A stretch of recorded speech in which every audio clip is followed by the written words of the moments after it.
Hello student, welcome to my channel Phogat online education. कैसे हो भैया आप? आई होप सभी अच्छे होंगे।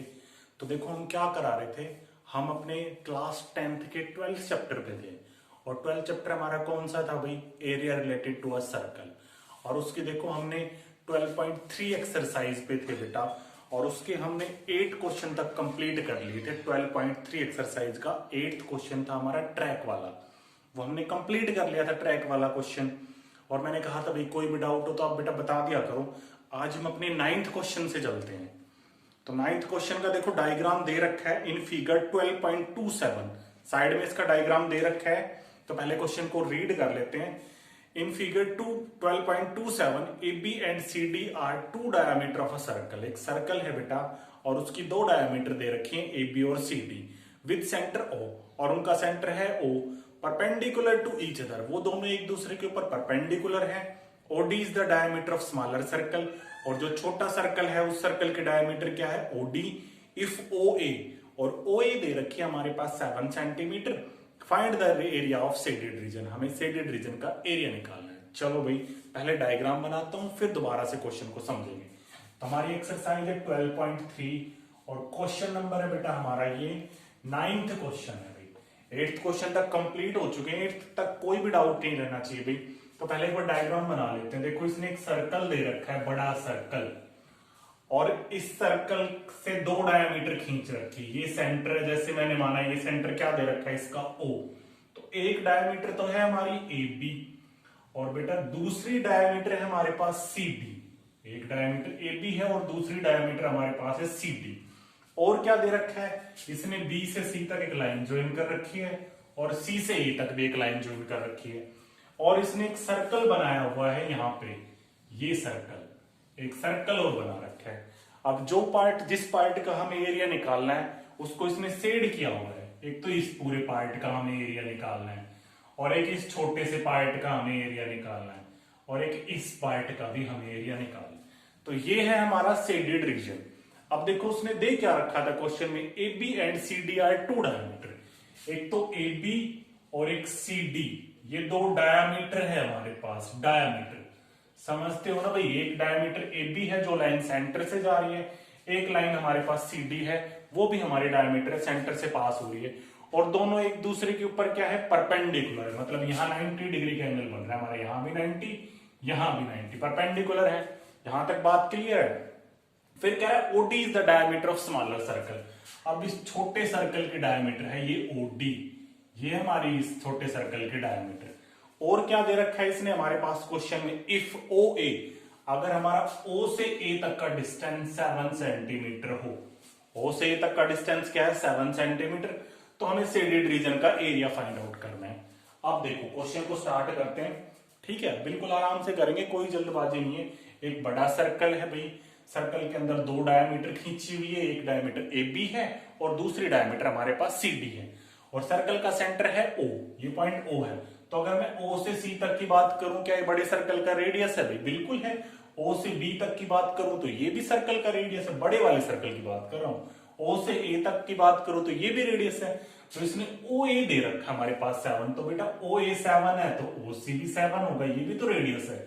ओ बी भी 7 होगा और ओ डी भी 7 होगा। यहां तक बात क्लियर है भाई? उसने ओ ए दिया है, रेडियस है बड़े सर्कल का, तो सर्कल के अंदर चाहे कितनी रेडियस खींच लो सारी इक्वल होती है। अब उसने क्या पूछा है? उसने हमें इस शेडेड रीजन और इसका, मतलब कंप्लीट जो शेड किया है उसका हम एरिया निकालना। तो अगर मैं इस पार्ट का एरिया निकाल लूं, इसका और तीनों को ऐड कर दूं तो आ जाएगा ना हमारे पास। चलो भाई अब क्वेश्चन को समझते हैं। इसका एरिया तो हम आराम से निकाल लेंगे इस सर्कल का। इसके अंदर मैं लिख देता हूं, चलो भाई पार्ट फर्स्ट समझने के लिए। इसके अंदर लिख देता हूं मैं पार्ट सेकंड, और इसके अंदर लिख देता हूं मैं पार्ट थर्ड, ताकि फिर हम लास्ट में ऐड करें तो आप ये नहीं बोलो कि सर ये कौन कौन से एरिया है। भाई ये जो शेडेड किया हुआ पार्ट है ये फर्स्ट मान लिया मैंने, ये सेकंड और ये थर्ड। तो इसका एरिया तो हम आराम से निकाल सकते हैं भाई। सर्कल है, ओडी हमारे डायमीटर है, ओडी इस छोटे सर्कल की डायमीटर है, बड़े सर्कल के लिए ओडी रेडियस है, क्योंकि सेंटर से सर्कल तक का डिस्टेंस रेडियस। लेकिन छोटे सर्कल, इतने सर्कल की बात करूं तो ये पूरी लाइन है जो सेंटर से पास हो रही है, ये डायमीटर है। तो पहले मैं इस पार्ट का क्या निकालता हूं? ओडी दे रखी है हमारे पास, ओडी कितनी है 7 सेंटीमीटर, क्वेश्चन में नहीं है लेकिन देखो ओए हमारी रेडियस थी तो ओसी भी रेडियस है, ओबी रेडियस है, ओडी भी रेडियस है बड़े सर्कल में। तो ओडी छोटे सर्कल के लिए डायमीटर है, बात को समझो, बड़े सर्कल के लिए ओडी रेडियस है और छोटे सर्कल के लिए ओडी क्या है डायमीटर। अब ओडी दे रखा है 7 सेंटीमीटर भाई, अब ओडी दे रखा है तो ये हमारी क्या है छोटे सर्कल, हमें इतनी सर्कल का तो एरिया निकालना है पहले, तो ये डायमीटर तो हम रेडियस निकाल लें, रेडियस ऑफ स्मॉलर सर्कल कितना हो गया भाई हमारे पास डायमीटर का हाफ 7/2 सेंटीमीटर। अब इस सर्कल का हम एरिया आराम से निकाल सकते हैं, तो आप लिखोगे एरिया ऑफ स्मॉलर सर्कल, या फर्स्ट पार्ट भी लिख सकते हो भाई, एरिया ऑफ फर्स्ट पार्ट लिख दो स्मॉलर सर्कल, चॉइस आपके पास, एरिया मैंने फर्स्ट पार्ट माना है तो फर्स्ट पार्ट लिख दो। तो सर्कल का एरिया क्या होता है पाई आर स्क्वायर, पाई नहीं पता तो 22/7, रेडियस 7/2 इंटू 7/2, 7 से 7 कैंसिल आउट, 2 से ही कट जाएगा 11 पे, 11 7 जा 77/2 सेंटीमीटर स्क्वायर। चलो भाई फर्स्ट पार्ट का तो एरिया आ गया, साइड में लिख ले, फर्स्ट पार्ट का एरिया कितना है 77/2 सेंटीमीटर स्क्वायर। इतने का तो हो गया काम खत्म। अब बची ये दो पार्ट, इनका एरिया कैसे निकलेगा, तो इनका एरिया भी आसानी से निकल जाएगा, देखना भाई कैसे। अब बस मैं इतने डायग्राम की पिक्चर बना रहा हूं, ये इतना ध्यान से देखना, इतना पार्ट बना रहा हूं ये, और यहां से ऐसे कर्व है और यहां से एक लाइन मिली हुई है, समझ गए कौन से पार्ट का हमने डायग्राम बनाया। यहाँ पॉइंट O है, यहाँ पॉइंट B है, यहाँ 90 डिग्री का एंगल, क्वेश्चन उसने दिया है दोनों जो हमारी डायमीटर है वो 90 परपेंडिकुलरली बाइसेक्ट कर रही है, परपेंडिकुलर है सॉरी, तो 90 डिग्री का एंगल बनाएंगी। और यहाँ पॉइंट C, हमें बस इस पार्ट के एरिया निकालना है, ये हमारा है सेकंड पार्ट, है ना, ये हमारा सेकंड पार्ट। अब देखो जो सेकंड पार्ट के एरिया आएगा वही थर्ड का आएगा, क्योंकि ये भी तो सेम ही, यहाँ 7 है यहाँ 7 है, ये भी तो वही चीज है। तो आप सेकंड पार्ट के एरिया निकाल लो, थर्ड का निकाल लो, दोनों को कर दो ऐड तो दोनों का आ जाएगा, समझ गए। एक पार्ट का एरिया निकाल लो, सेकंड का निकाल लो तो वही थर्ड का आएगा। अब इसका एरिया कैसे आएगा, तो सोचो मैंने आपको बताया था ये हमारा क्वाड्रेंट है। कैसे क्वाड्रेंट है, क्योंकि बेटा O से C तक का डिस्टेंस 7 सेंटीमीटर है और O से B तक का डिस्टेंस 7 सेंटीमीटर है। मैंने बताया था सर्कल का फोर्थ पार्ट है भाई, अगर मैं सर्कल बना दूं और सर्कल को 4 हिस्सों में बांट दूं तो यहां देखो, यहां 90 डिग्री के एंगल बनेंगे सारे, ये भी 90, ये भी 90, ये भी 90, ये भी 90, 360 के 4 इक्वल पार्ट में बांट दिया, देखो यहाँ 90 बन रहा है, ये आर्क है हमारी, और ये रेडियस, ये भी रेडियस, दोनों इक्वल है 7 सेंटीमीटर, ये भी 7 सेंटीमीटर। तो बेटा ये पूरा क्वाड्रेंट है। और अगर मैं क्वाड्रेंट के एरिया में से इस पूरे क्वाड्रेंट का एरिया निकाल ले, पहले तो लिखो एरिया ऑफ क्वाड्रेंट, क्वाड्रेंट का नाम मान लो भाई, क्या है क्वाड्रेंट का नाम OB, यहां कुछ पॉइंट लिख लो M खुद से, OBMC, मैं पूरे का एरिया निकाल रहा हूं, तो 1/4 पाई आर स्क्वायर यही होता है, तो 1/4 इंटू 22/7, आर कितना है 7 इंटू 7, 7 से 7 कैंसिल आउट, 2 से कट जाएगा 2 पे और 11, तो यहां आ गया 77/2 सेंटीमीटर स्क्वायर। ये पूरे का आ गया, हमें पूरे का नहीं चाहिए, हमें तो बस इस पार्ट का चाहिए। तो अगर मैं पूरे क्वाड्रेंट का मैंने निकाल लिया और मैं इस ट्रायंगल का माइनस कर दूं, यहां से यहां तक का ट्रायंगल का, तो आ जाएगा ना हमारे पास सेकंड पार्ट का एरिया। तो ट्रायंगल कौन सा है भाई हमारे पास, ये बताओ, राइट एंगल ट्रायंगल है। क्यों है राइट एंगल ट्रायंगल, क्योंकि देखो इसमें 90 डिग्री का एंगल बना हुआ है, तो हम लिखेंगे area of right angle triangle, area of right angle triangle, क्या नाम है BOC। और क्या होता है राइट एंगल ट्रायंगल का एरिया कैसे निकालते हैं, half into base into height, जिसमें भी 90 डिग्री का एंगल बना हुआ ट्रायंगल में उसका एरिया कैसे निकलेगा, half into base into height, half into base भी 7 है और हाइट भी 7 है, तो ये आ गया 49/2 सेंटीमीटर स्क्वायर। पूरे का एरिया निकाल लिया, ट्रायंगल का निकाल लिया, तो पूरे के एरिया में से ट्रायंगल का हट घटा दो, माइनस कर दो, तो सेकंड पार्ट का एरिया आ जाएगा। तो मैं यहां लिख लेता हूं भाई सेकंड पार्ट का एरिया, सेकंड पार्ट का एरिया क्या लिखोगे, एरिया ऑफ भाई quadrant minus area of triangle, लिख लोगे नहीं हमारा भाई, पूरे क्वाड्रेंट में से ट्रायंगल का माइनस कर रहे हैं, तो क्वाड्रेंट का कितना है, इसको इरेज कर रहा हूं मैं यहां से ना, ये क्वाड्रेंट का था हमारा, कितना था क्वाड्रेंट का एरिया 77/2, और ट्रायंगल का एरिया कितना था 49/2, ये सेकंड पार्ट का एरिया आ जाएगा हमारे पास। तो कर लो माइनस, एलसीएम ले लो, 2 एलसीएम आ गया 77 माइनस 49, कितना बचा भाई हमारे पास, करो, 17 में से 9 गया 8, 6 में से 4 गया 2, और ये आ गया 14 सेंटीमीटर स्क्वायर एरिया आ गया सेकंड पार्ट का। समझ गए, क्वाड्रेंट के एरिया में से मैंने ट्रायंगल का घटा लिया, तो सेकंड पार्ट का एरिया आएगा, वही थर्ड का आएगा, निकालने की जरूरत ही नहीं है। अगर आप दोबारा निकालोगे तो भाई टाइम वेस्टेज है, आप लिख लेना सिमिलरली थर्ड पार्ट का भी एरिया यही आएगा। और कोई बच्चा चाहता है कि सर मैं निकालूं तो निकाल भी सकते हो भाई। तो सेकंड पार्ट का एरिया क्या है अभी हमारे पास 14, सिमिलरली थर्ड पार्ट का भी एरिया यही आएगा। तो थर्ड पार्ट के एरिया पे हमारे पास कितना आएगा बेटा 14 सेंटीमीटर स्क्वायर, और उसने टोटल शेडेड रीजन का पूछा है, तो इसको इसको इसको कर दो प्लस, तो आप लिखोगे area of total shaded region, area of total shaded region, तो कर दो भाई प्लस फर्स्ट पार्ट के एरिया प्लस सेकंड पार्ट के एरिया प्लस थर्ड पार्ट का, फर्स्ट का 77/2, सेकंड का 14 और थर्ड का भी 14, कर लो भाई अब इसको सोल्व। 77/2, 14 और 14 को लिख सकता हूं मैं 28, सीधा जोड़ लो ना इसको, प्लस 28, एलसीएम ले लो, 2 एलसीएम आ गया 77 प्लस 56, कर लो भाई इसको सोल्व, 28 2 56 हो गया ना, 7 और 6 13, 7 और 6 13, 3 और 1 133/2, डेसिमल में भी निकाल सकते हो, ये आ गया 66.5 सेंटीमीटर स्क्वायर। बात क्लियर है भाई, यहां तक हमने ऐड कर लिया, फर्स्ट पार्ट का 77/2, सेकंड का कितना आया था हमारे पास 14, थर्ड का भी 14, यहां मैंने इन दोनों को ऐड कर दिया, 28 2 56 और 77 प्लस 56 देख लो कितना आ रहा है 133, और 133/2 को क्या लिख सकते हैं हम 66.5। तो ये क्वेश्चन हो गया हमारा कौन सा 9th क्वेश्चन कंप्लीट, बिल्कुल आसान सा है, कोई ज्यादा हार्ड नहीं है भाई क्वेश्चन। आ जाओ 10th क्वेश्चन पे चलते हैं भाई। तो इजी क्वेश्चन है, मैंने कहा था डायग्राम समझो और फिर क्वेश्चन को करो, डायग्राम समझ में आपकी क्वेश्चन हो जाएगा। थर्ड पार्ट को देखते हैं भाई, देखो सॉरी 10th क्वेश्चन को देखते हैं भाई। देखो डायग्राम दे रखा है, पहले डायग्राम बना लेते हैं। एक सर्कल है यहाँ पे हमारा, एक और भी सर्कल है भाई हमारे यहाँ पे 3 सर्कल है, देखो एक्सटर्नली टच है तीनों, एक सर्कल यहाँ पे, एक और सर्कल है, ये सर्कल यहाँ पे भी हमारा, 3 सर्कल बने हुए हैं। एक सर्कल का सेंटर है ए, एक सर्कल का सेंटर है बी, और एक सर्कल का सेंटर है सी, और इन तीनों से ट्रायंगल बनाया हुआ है, और ये ट्रायंगल इक्विलेटरल ट्रायंगल होगा। हमें इस पार्ट का एरिया निकालना है, इस शेडेड रीजन का एरिया निकालना है हमें, इस शेडेड रीजन का। ठीक है भाई, थोड़ा सा इरेज करके डायग्राम को थोड़ा सा साफ साफ बना लेना। हमें इस पार्ट के एरिया निकालना है, इस बीच वाले हिस्से का, ठीक है, जिसको मैंने ये भाई डार्क किया है। अब क्वेश्चन में क्या दे रखा है, पहले क्वेश्चन को पढ़ते हैं।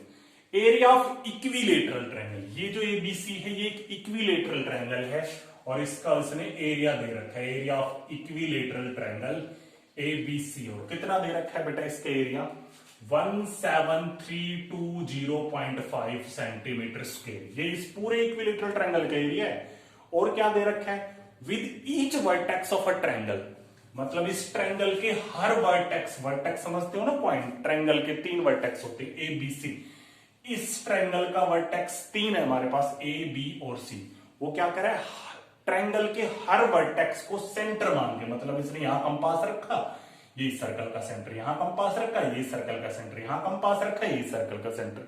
तो ये वर्टेक्स है ट्रायंगल का और सर्कल का है सेंटर। और क्या दे रखा है भाई, और देखो फिर इसने क्या लाइन बोली है, with radius equal to the half the length of side of triangle, मतलब ये जो ट्रायंगल की जो साइड आएगी, जैसे ये 14 आ गई पूरी, तो यहां से यहां तक की कितनी होगी हमारे पास 7। इसने बता दिया कि जो ट्रायंगल की साइड आएगी उसका हाफ हमारा क्या होगा, रेडियस, रेडियस ही होगा भाई। ये ट्रायंगल की पूरी साइड हमने भी निकाली, तो हम इसका सर्कल का रेडियस आराम से निकाल सकते हैं, इसने लाइन बोली है। फिर क्या कह रहा है, find the area of shaded reason, हमें इस शेडेड रीजन का एरिया निकालना है, और पाई की वैल्यू यूज करनी है 3.14, और भाई √3 कितना यूज करना है, √3 देखो इसने कंप्लीट वैल्यू आई थिंक आगे तक दे रखी है, और √3 से आप समझ जाओगे इतना ही हमारा कुछ एरिया ऐसा ही कुछ डेसिमल, तो आराम से कट जाएगा लास्ट में। तो ये दे रखे √3 की वैल्यू। अब करते हैं क्वेश्चन को, बड़ा इजी सा क्वेश्चन है, बड़े क्वेश्चन होते हैं ना बड़े आसान होते हैं। लैंग्वेज पढ़ा करो, लैंग्वेज समझ में आती है क्वेश्चन कंप्लीट हो जाता है। लैंग्वेज समझोगे, डायग्राम समझोगे तो आराम से क्वेश्चन को कर लोगे। बड़ा क्वेश्चन है, बच्चे क्या करते, बड़ा क्वेश्चन है सर ये तो बड़ा हार्ड है यार, एक बार पढ़ के तो देखो उस क्वेश्चन को, उसमें कुछ भी नहीं है। अब देखो इसका एरिया कैसे निकलेगा, थोड़ा सोचो, ध्यान से देखना भाई। इस पार्ट को मैं इरेज कर रहा हूं, यहां से मैंने ये हटा दिया, इधर से ये लो भाई यहां से हटा दिया, यहां से मैंने ये पार्ट हटा दिया, और मैंने यहां से ये पार्ट हटा दिया। इतनी बात समझ आ गई, इतनी बात क्लियर है भाई यहां तक। अगर मैं पूरे ट्रायंगल का निकाल लूं जो कि क्वेश्चन में दिया हुआ है, और उस ट्रायंगल में से एक ये हमारे पास क्या है, सेक्टर है बेटा ये हमारे पास, क्योंकि इक्विलेटरल ट्रायंगल और इक्विलेटरल ट्रायंगल का ये एंगल भी 60 डिग्री, ये एंगल भी 60 डिग्री और ये एंगल भी 60 डिग्री होंगे भाई, 60 डिग्री। अगर मैं पूरे ट्रायंगल का तो हमारे पास दे रखा है, और पूरे ट्रायंगल के एरिया में से मतलब इसमें से मैं इस सेक्टर का, इस सेक्टर का और इस सेक्टर का प्लस करके माइनस कर दूं तो बीच का ही तो हिस्सा बचेगा भाई। पूरे ट्रायंगल में से इधर से ये सेक्टर, इधर से ये सेक्टर और इधर से ये सेक्टर, तीनों सेक्टरों का जोड़ के माइनस कर दो तो आ जाएगा शेडेड रीजन। लेकिन भाई सेक्टर का निकालोगे तो आपने फॉर्मूला पढ़ा है theta upon 360 pi r square. हमें यहां से यहां तक का नहीं पता, यहां से यहां तक का थोड़ी ना पता है भाई हमें, तो यही तो गड़बड़ है। इस चीज को समझेंगे भाई, यहां से यहां तक अगर हमें पता चल गया तो हम आराम से कर देंगे। अब हमें ये नहीं पता, इसको पता करने के लिए हम इसका यूज करेंगे। चलो देखना, क्या मैं इक्विलेटरल ट्रायंगल का आपको एरिया पता है क्या होता है, कैसे निकालते हैं, √3/4 स्क्वायर। यही तो होता है इक्विलेटरल ट्रायंगल का एरिया निकालने का फॉर्मूला। इक्वल्स टू दे रखा है 173,205/10, मैंने डेसिमल हटा लिया भाई, 10 लगा लिया। √3 की वैल्यू जो क्वेश्चन में दे रखी वही यूज करनी है। क्या है हमारे पास 173,205 डेसिमल हटा रहा हूं मैं और नीचे 5 जीरो आ जाएंगे, 1 2 3 4 5 इंटू 4 भी अभी और into a square equals to 173,205/10। मैंने √3 की वैल्यू रख ली और कुछ नहीं करा। अब देखो क्रॉस मल्टीप्लाई कर लो तो भी ठीक है, क्रॉस मल्टीप्लाई कर लो या आप इससे इसको काट सकते हो, लेकिन वो डायरेक्ट मत करो, उसमें बच्चे कंफ्यूज। क्रॉस मल्टीप्लाई कर लेते हैं, इसकी मल्टीप्लाई इससे और इसकी मल्टीप्लाई इससे, तो 173,205 10 से करोगे तो 1 0 ए स्क्वायर, और इसकी इससे करोगे तो 173,205 और पीछे 5 0, 1 2 3 4 5 और इंटू 4 भी है भाई, 4 को मत भूल जाना।